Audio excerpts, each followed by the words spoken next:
Alguém aqui que já fez alguma coisa e por isso mesmo se sentiu culpado? Ninguém há aqui que tenha tido culpa? De nada? Como é que nós lidamos com culpa, meus irmãos? Eu direi muito fácil. Vou pedir que os homens digam comigo. Os homens. Vamos dizer assim, eu. Os homens, outra vez, eu. Então agora vá lá. Eu não sou culpado. Eu não sou culpado. Isso. Outra vez. Eu não sou culpado. Eu não sou culpado. A culpa é da mulher. Outra vez.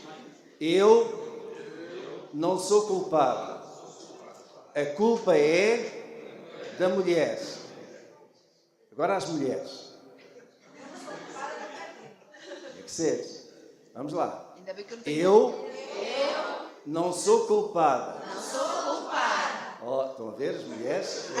Aí muito mais afinado. Outra vez. Eu não sou culpada. A culpa é da serpente. Está resolvido. Os homens não são culpados, a culpa é da mulher. As mulheres não são culpadas, a culpa é da serpente. Então, por isso mesmo, depois da escola dominical, quando eu subi, os irmãos nem deram conta, alguns ficaram aqui, mas eu espalhei uma dúzia de serpentes aí pela sala. Se as encontrarem, esmaguem-lhes a cabeça. Elas estão por aí. Se as encontrarem, esmaguem-lhes a cabeça. É verdade, meus irmãos. Nós não podemos esmagar a cabeça da serpente, daquela serpente que acabou por trazer culpa para todo o ser humano. Nós não podemos esmagar a cabeça da serpente, mas Cristo pôde. E tanto pôde que já o fez, não é? Cristo já esmagou a cabeça da serpente. E deixem-me dizer que isso faz toda a diferença quando nós pensamos em culpa. Quando nós lidamos com esse sentimento de culpa. Culpa causada por alguma coisa que nós fizemos que não estava bem. Culpa relacionada com as nossas falhas. Com aquilo que nós gostaríamos de fazer e não conseguimos fazer. Com aquilo que sabíamos que deveríamos fazer bem, deveríamos fazer certo e não fazemos. E isso traz sobre nós culpa, um sentimento de culpa. Mas deixem-me dizer que nós estamos muito bem acompanhados.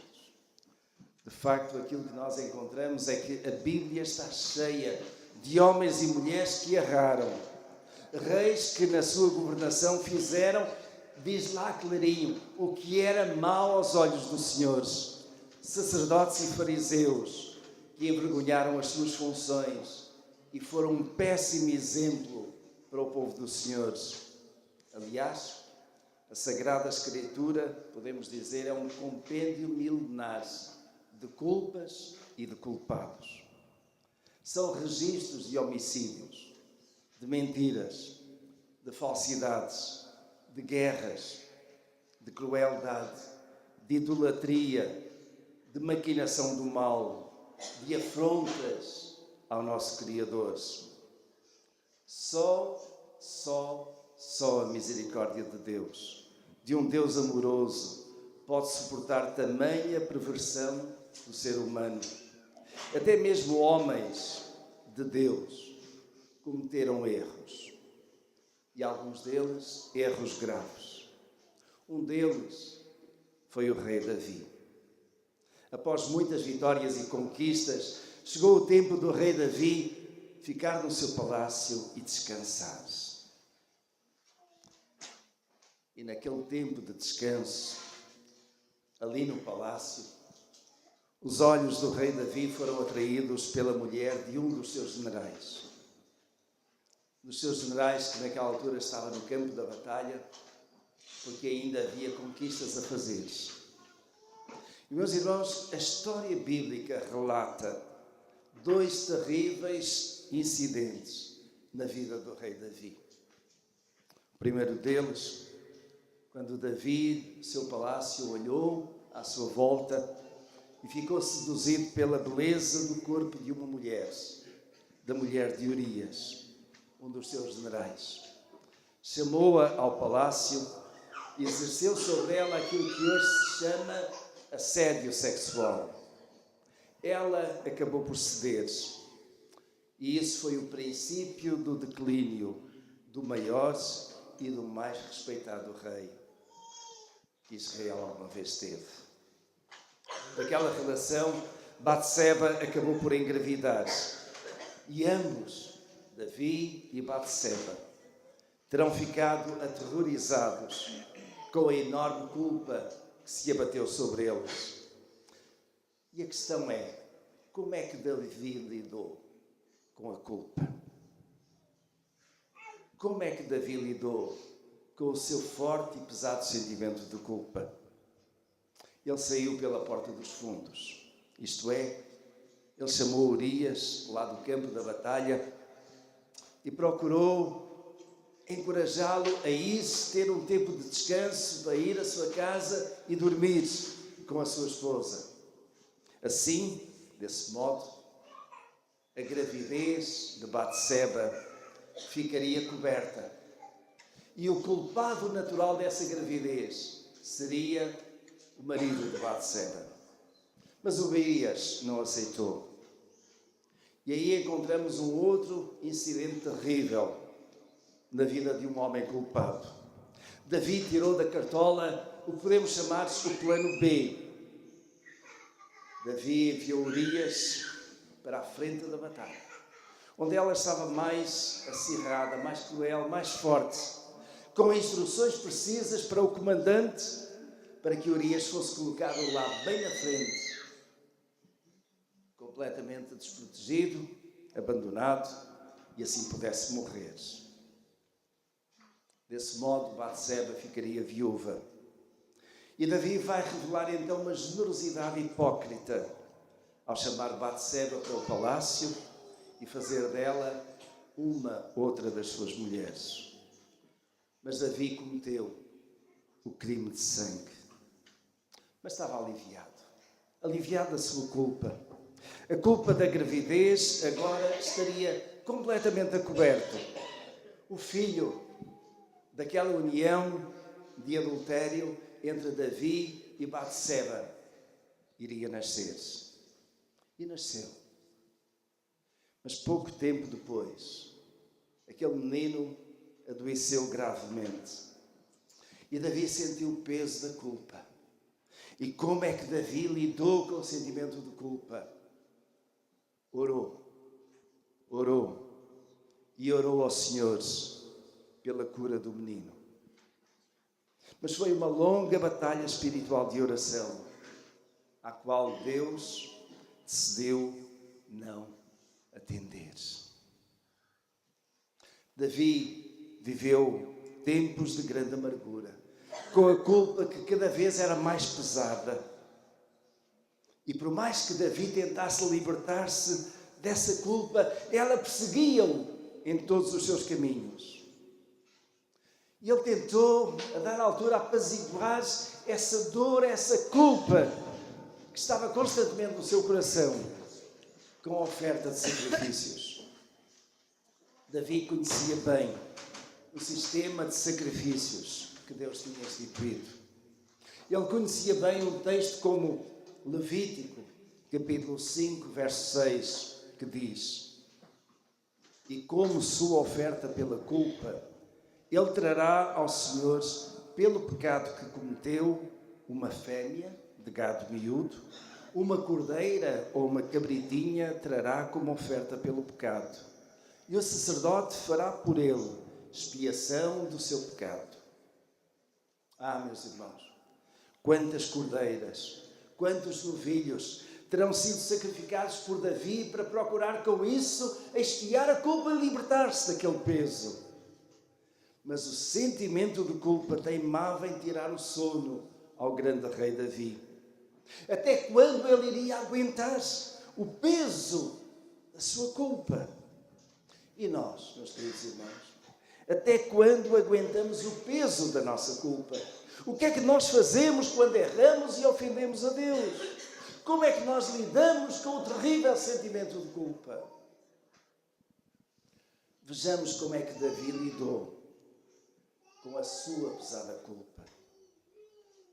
Vou pedir que os irmãos abram no Salmo 51. Compadece de mim, ó Deus, segundo a tua benignidade. Apaga as minhas transgressões, segundo a multidão das tuas misericórdias. Lava-me completamente da minha iniquidade e purifica-me do meu pecado. Pois eu conheço as minhas transgressões e o meu pecado está sempre diante de mim.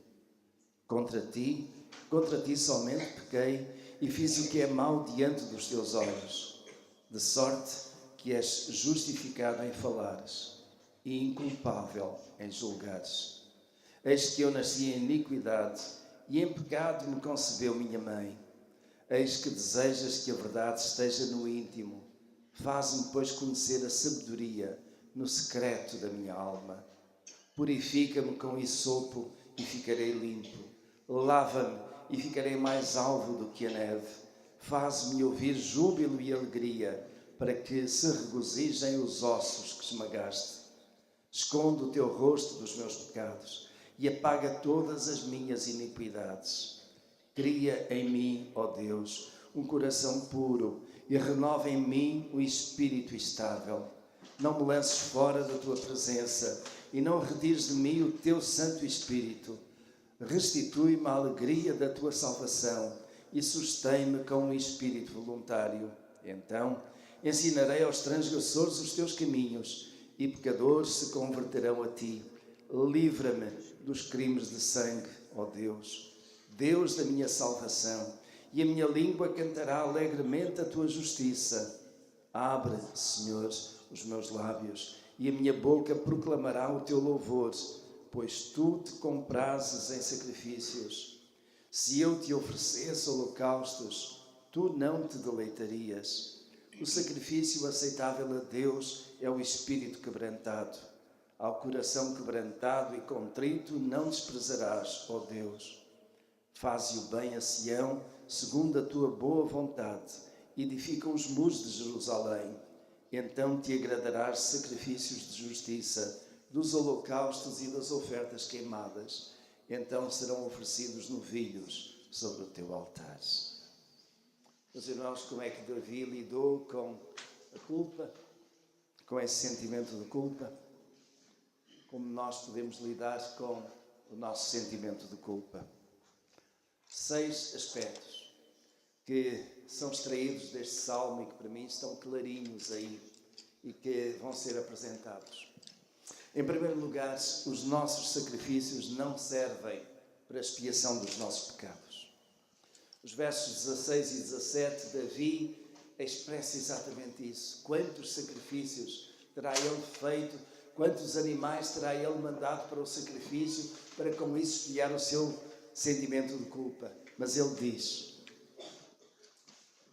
o sacrifício aceitável, verso 17, o sacrifício aceitável a Deus é o espírito quebrantado. Ao coração quebrantado e contrito não desprezarás, ó Deus. E no verso 16 ele tinha dito, pois tu não te comprazes em sacrifícios. Davi teve a experiência de trazer animais para o sacrifício, mas isso não aliviou o seu sentimento de culpa, porque Davi não tinha feito aquilo que era essencial. Aquilo que Davi estava a procurar era lançar a sua culpa sobre um animal, mas ele precisava de tocar no seu coração. É um coração quebrantado e contrito que o Senhor espera de cada um de nós, para que o nosso sentimento de culpa seja totalmente libertado. Não é aliviado, é totalmente libertado. Sacrifício agradável a Deus é um espírito quebrantado e contrito. Porque, meus irmãos, em matéria de sacrifício, Deus, através de Jesus, já fez tudo aquilo que era necessário. Cristo Jesus foi apresentado por João como sendo o Cordeiro de Deus que tira o pecado do mundo, e esse Cordeiro foi sacrificado na cruz do Calvário por amor de nós. Ele levou todo o nosso sacrifício por causa do nosso pecado, passado, presente, futuro, a nossa condenação, aquilo que nos tirava a paz por causa da nossa desobediência a Deus, foi lançado há 2000 anos sobre Jesus, e Ele levou todo o nosso pecado. E o nosso sentimento de culpa é tão simplesmente aliviado, retirado, expiado pelo sacrifício de Jesus. Os nossos sacrifícios não servem de nada para retirar o nosso sentimento de culpa. A expiação do pecado foi feita por Jesus, mas Ele espera de nós, em primeiro lugar, um coração quebrantado e contrito por causa do reconhecimento do nosso pecado. E isso vem já de seguida. O segundo ponto fundamental é esse que Davi teve que aprender. É que nós temos de reconhecer a nossa culpa. Temos de reconhecer a nossa culpa. 3 aspectos que estão ali e que são retirados nos versículos 3, 4 e 5. Eu vou ler de novo o verso 3. Pois eu conheço as minhas transgressões e o meu pecado está sempre diante de mim. Contra ti somente pequei e fiz o que era mau aos teus olhos. E o verso 5, eis que eu nasci em iniquidade e em pecado me concebeu minha mãe. E destes 3 versículos nós tiramos estes 3 aspectos que são fundamentais neste de reconhecer a nossa culpa. Eu conheço as minhas transgressões. Eu posso até conhecer algumas das vossas transgressões, porque os irmãos vêm falar comigo, porque elas estão diante dos nossos olhos. Mas cada um de vós, temos esta capacidade de, tal como o salmista escreveu no Salmo 139, sonda-me, ó Deus, e prova se há em mim algum caminho mau e livra-me. Então nós fazemos esta análise de consciência, porque o Espírito Santo que está em nós nos ajuda a clarificar aquilo que realmente é da nossa parte uma afronta a Deus. Nós temos de conhecer as nossas transgressões, os nossos erros, as nossas falhas, porque às vezes não conseguimos fazer tudo aquilo que é reto aos olhos do Senhor e falhamos. Mas cada um de nós tem que se examinar a si mesmo. E quando nós fazemos isso, é o passo mais importante para que a nossa culpa seja retirada, para que este peso de sentimento de culpa não é aliviado, é simplesmente removido e que desapareça para sempre. É reconhecer que o nosso pecado é, acima de tudo, um pecado contra Deus, contra o Senhor. Eu posso ofender o meu irmão, posso ofender o meu próximo, mas acima de tudo, essa ofensa é a Deus. E, finalmente, meus irmãos, nesta matéria de reconhecer pecado, nós temos que reconhecer que essa é a nossa condição como seres humanos. Desde que Adão e Eva desobedeceram, desde que Adão e Eva procuraram transferir a culpa para o outro, que Deus mostrou que aquela criação de Deus estava contaminada. Eu costumo dizer, e já dizia isso aos meus alunos de seminário, nós nascemos com um defeito de fabrico. Qualquer um de nós já vem com aquilo que os teólogos chamam de pecado original. Não é preciso ensinar uma criança a mentir. Não é preciso ensinar a uma criança a fazer a coisa errada. Isso já vem. E Davi está aqui exatamente a dizer que eis que nasci em iniquidade e em pecado me concebeu minha mãe. Essa é a nossa condição.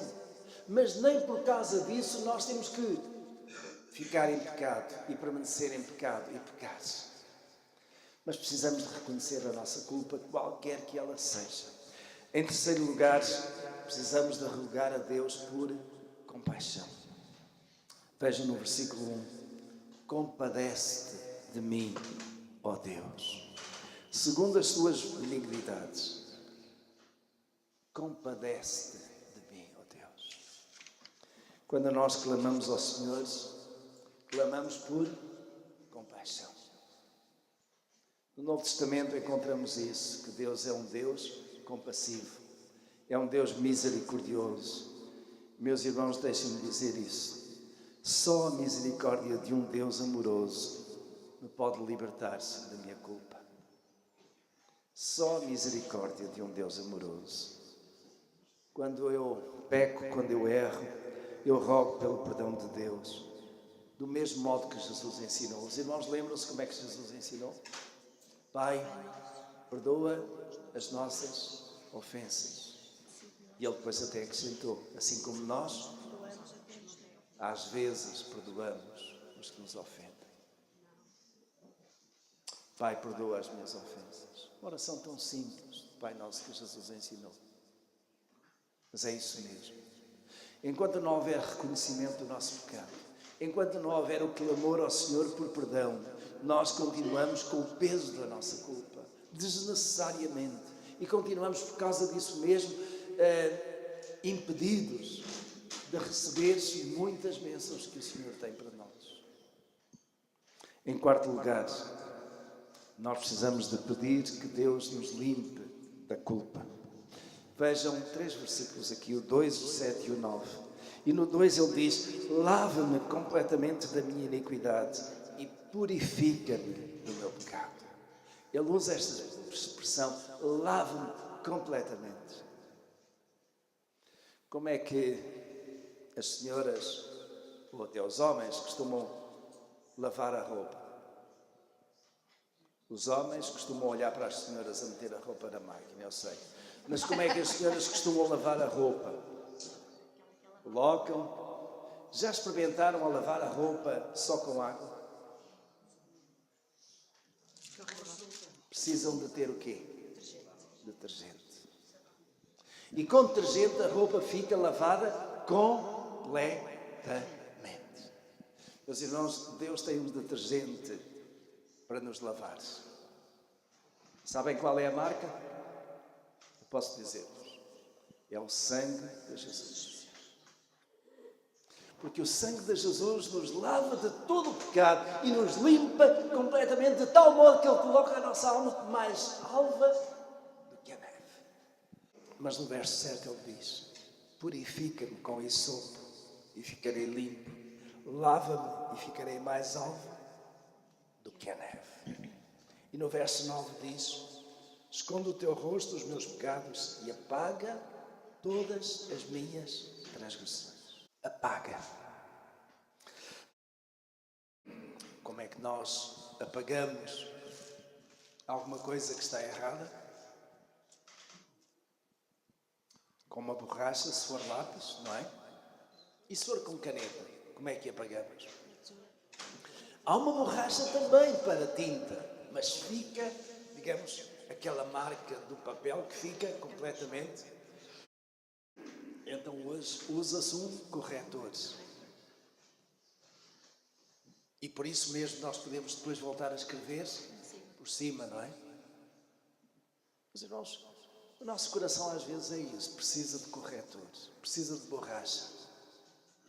Mas é interessante porque a Escritura diz que Deus apaga as minhas transgressões e pela sua graça maravilhosa Ele as coloca tão longe está o Oriente do Ocidente. Quer com isso dizer o profeta, pelas palavras do Senhor, que Ele as coloca tão longe de nós que nós não as vemos mais. Esse é o perdão e a graça maravilhosa de Deus. Ele faz isso em nós. E por isso mesmo não há motivo, não há razão para nós continuarmos com os nossos pecados que trazem e carregam sobre nós um tremendo sentimento de culpa. Porque, meus irmãos, enquanto nós tivermos este sentimento de culpa, enquanto Davi tinha este sentimento de culpa, ele sentia que não podia louvar a Deus. Ele até orou ao Senhor pelo seu filho que estava doente, gravemente doente. Orou e voltou a orar. E qual foi a resposta de Deus? Nem estou aí. Às vezes, meus irmãos, quando nós temos este sentimento de culpa por alguma coisa que fizemos, nós até podemos orar ao Senhor e parece que Ele está longe de nós.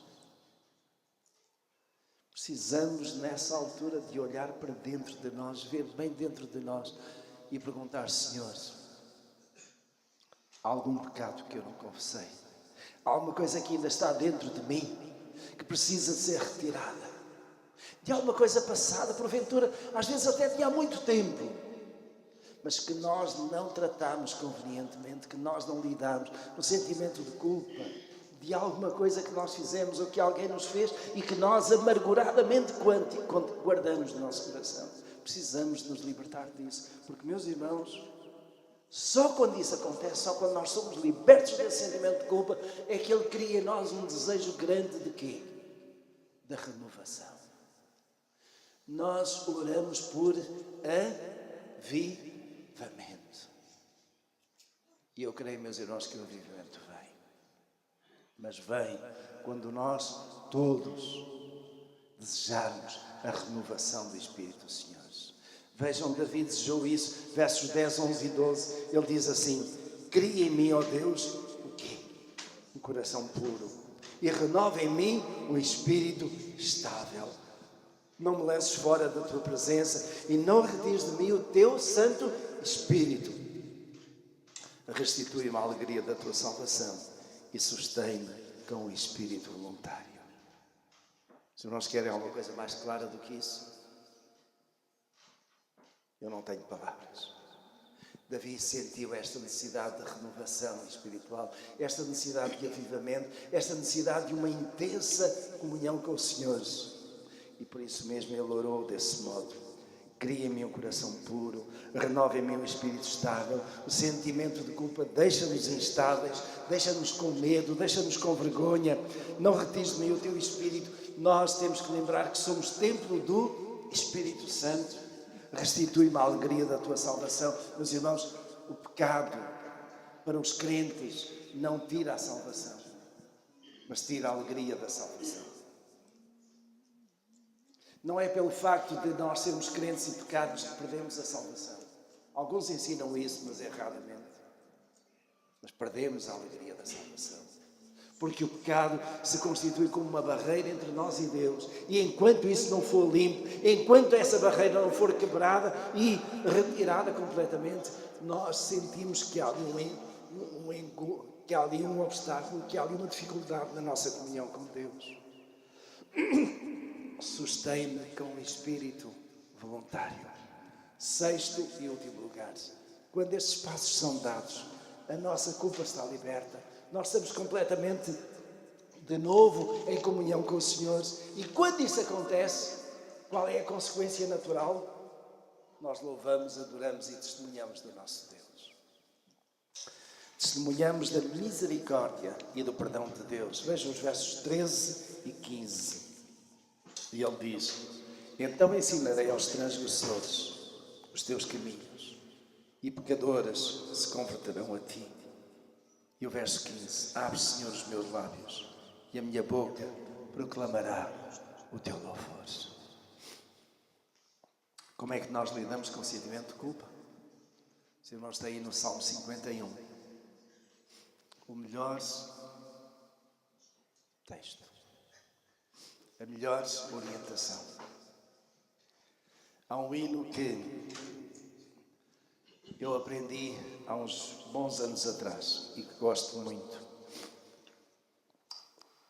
Limpo da culpa fui eu, paz Jesus Cristo me deu.